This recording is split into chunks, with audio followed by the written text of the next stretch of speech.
There's people that don't know what Knepp is. Do you want to tell them? No, okay. So Knepp's an old English country estate that the two owners basically stopped making any money from farming. And after a few years, they decided to go into rewilding. It's been the most successful rewilding example in Britain. Wow. So if you've got 1,000 acres, you can start. The best example of rewilding that I can give you across the globe, 2.2 million acres, Yellowstone National Park. Has anyone been there? Nice one. I still haven't been. But so Yellowstone, 2.2 million acres, that's 64 miles north-south, 53 miles east-west. That's rewilding, okay? So when you next say, yeah, I've been rewilding my life, or I've been rewilding my hair because I haven't washed it for a couple of weeks. Or your relationship. Or your relationship. Rewild your relationship. Essentially, like, I haven't got a major problem with rewilding the term, but it becomes like a plastic term. And I'm really keen that we don't let the planet die. And I think part of the problem with a lot of the narrative around climate change is if we just say, oh, yeah, like I did. I mean, I'm from London. I moved out to Essex. And I said, oh, yeah, I managed to buy a 2-acre field. So it's like a bit of a dream. And I thought, after I'd played, like, basically for the first 10 years, I just invited mates up, and we had a party, and we had a cricket match, and I basically had a really crap bit of ground. And I thought, yeah, this is good. And then after about 10 years, I started, mainly through laziness, leaving the edge. And if you leave a bit of land, as some of you will know, what essentially happens is it regenerates. So you do get natural regeneration. And essentially the jays started planting acorns, and I started having little oak trees growing up around the boundary. Jays, did you say, the birds? The jays, oh, yeah. Wow. Yeah, the jays are really important birds. They plant basically all the oak forests in Britain. And do they just work for you, or is that more generally? The jays are pretty close to me, yeah. I really like the jays. But essentially what I started doing was what I thought was rewilding my field. It's like 2 acres.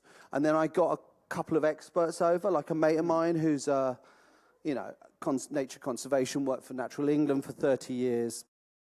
Very sweet guy, Chris Gibson, and he came over. And by then I was really proud of what I'd done. This was probably about 8 years ago or something. And I said, yeah, Chris. And I started being the kind of like mansplaining my field to Chris Gibson, the naturalist, saying, yeah, so what I've been doing over there is I've been leaving the oaks to grow. And he said, yeah, it's really nice, James. You're doing a really good job, mate. I said, yeah, I'm rewilding the field, Chris. He said, no, you're not. You're renaturing the field. Okay, so, and this is a good thing. So rewilding's good, renaturing's good. It's just we need both terms. Okay, because most of you will probably have a little bit of space somewhere where you'd kind of quite like to maybe do something like gardening, or you have a balcony, or you have a window box. All of those spaces can be renatured. They can't be rewilded, okay? And I'm not just being pedantic. So I just want to make sure we're understanding. So is there more than a difference of scale? So saying rewilding can only happen on 1,000 acres, renaturing is a smaller scale thing, or is there a qualitative difference as well? Like what's the distinction? Why can't you rewild a balcony? You can't rewild a balcony because one of the key things for rewilding is an apex predator. Right. So at Yellowstone, for example, they use wolves. So if you've got a little balcony, it's going to be tough to introduce a wolf in there. It's impractical, yeah. If you know what I mean. But to be honest, Knepp doesn't have wolves. So are they rewilding? So not to give away the entirety of the book, but one of the things I obviously do in the book is I explore the notion of rewilding and kind of spoke to an expert who he called Knepp rewilding light. And he pointed me in certain directions. But one of the key things that he really introduced me to is this idea of democratizing rewilding in Britain. Because, as some of you will know, in Britain we have quite a strange land ownership system. So 50% of the land in England is owned by 1% of the people. And the only people that own enough land to do rewilding are the gentry, if you like, if I can use that term. Or they are, so, and this is the model we have of rewilding in Britain. It's essentially, Steve Carver refers to it as the country estate rewilding model. And so what you can explore this, you know, look into a company like Nattergal, for example, who are big scale nature recovery, rewilding, where essentially what they do is they buy large estates that aren't profitable and they move them to rewilding. So that's not, I'm not saying that's bad, like it's kind of good, but what about the rest of the population? What about democracy? You know, like what about all of us? How do we get involved in nature restoration? And that's where renaturing comes in, because anyone can do renaturing, and everyone should be trying to renature, if you like. So it doesn't matter how big a bit of land you've got, balcony. Like one of the examples I use is Trellick Tower in West London. I don't know if anyone knows that. It's pretty iconic, Westbourne Park, which is sort of where I come from, like West London. I've got a mate of mine who lives 3 floors from the top, about 31st floor. And the great thing about Trellick Tower, 217 flats, designed in 1972, perfect kind of brutalist architecture. All of the balconies have some south facing. 217 flats, if you got each of them to say have 5 window boxes, that's not that much. You've got 4 acres of land. So this is this kind of idea of getting people involved, like the population of Britain involved in this. Now, people are doing this already. I'm not saying, you know, we're just not doing anything, but it's like if you've got a garden, could you be doing more, you know? So if you've got a garden, is there a difference between just maintaining your garden and renaturing? What do you actually do to, what's the distinction? When does it stop being one thing and start being the other? Yeah. That's a really good one, isn't it? So one, have you got plastic grass or have you got real grass? You know, so there are basic things like that. And then there are like simpler things that you can be doing. Like, for example, can you put a pond in?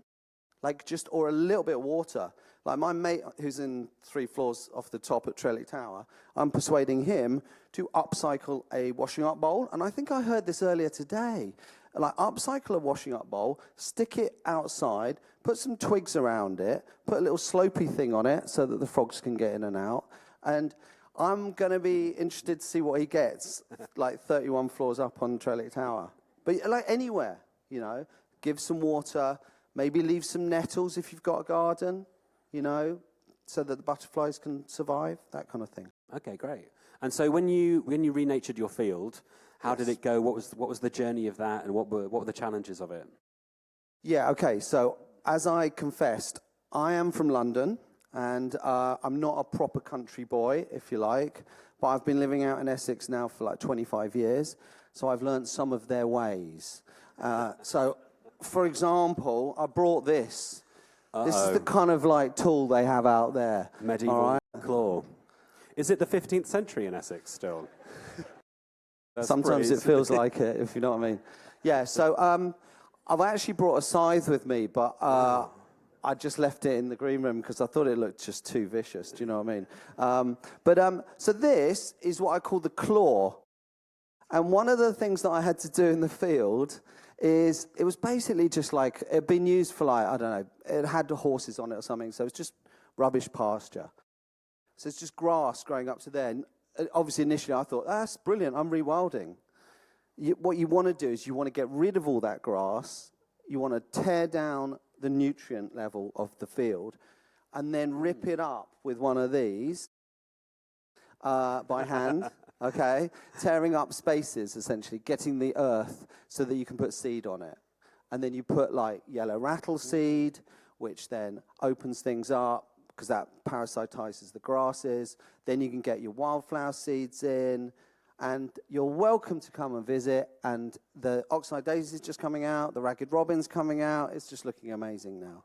Not to say that I've done the full 2 acres, if you know what I mean. It takes a while with this, you know what I mean. But so that's me.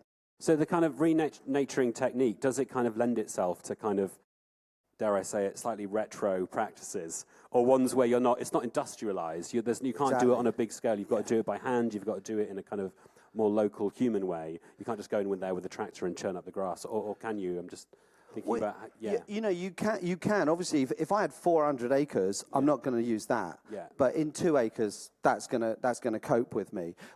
And it's the scale. I'm not going to give that to my mate Pin on 3 floors from the top of Trellick and say, good luck with your renaturing, mate. So it depends what you need on the scale. But what I realised is that when I was out there in the field, if you're out there with a strimmer, say, which is what I was doing, cutting stuff back, you don't engage with nature.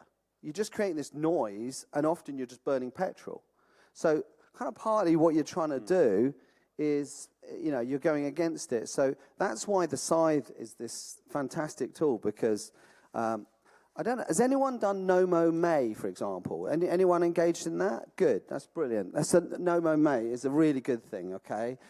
You done that? I've got no idea what it is, but it sounds good. Thank you. Okay, I'm just gauging where I am here with my audience. Okay, so there's some people that are there. So No Mow May is a kind of a campaigning movement that's started. So to try to get people, if you have a lawn, don't cut it in May, all right? So it's that simple. And essentially what you're allowing to happen is the wild flowers to get a chance. And what it does as well is it just opens up your eyes to what's there on your beautifully cut lawn, wherever that might be. The trouble is that then what some people do, like I've done, for example, is you then don't mow it. You think, oh, this is great. It's going really well. I'm not going to mow it all of June either. And then it pours with rain halfway through June, and the grass is up here, and your mower is not going to cut that. So I scythe it, which, and in the book, one of the people I go and meet is a scything expert who told me all about scything, and told me also, which I thought was really good, how since No Mow May has become a campaign, the sales of scythes has risen prodigiously. So that's a good thing, I think. I think that's a good thing, yeah. I think that's a good thing. Yeah. Maybe not so much. It is quite a weapon. Yeah. If you're walking around London, I wouldn't suggest you carry very a positive. scythe. Yeah, or positive, seeing as it's also like a symbol of death. Yes, of course. Yeah, yes. that was one of my thoughts as I walked on. I thought, I'm just going to look like a Grim Reaper. Like, even more people will walk out, you know what I mean, sort of thing. So that's not going to work, if you know what I mean. So, But there's a really massively positive story to it about renaturing, and I wonder if you could talk about the great achievements of it that have happened both in your field and across the country, and maybe in other places.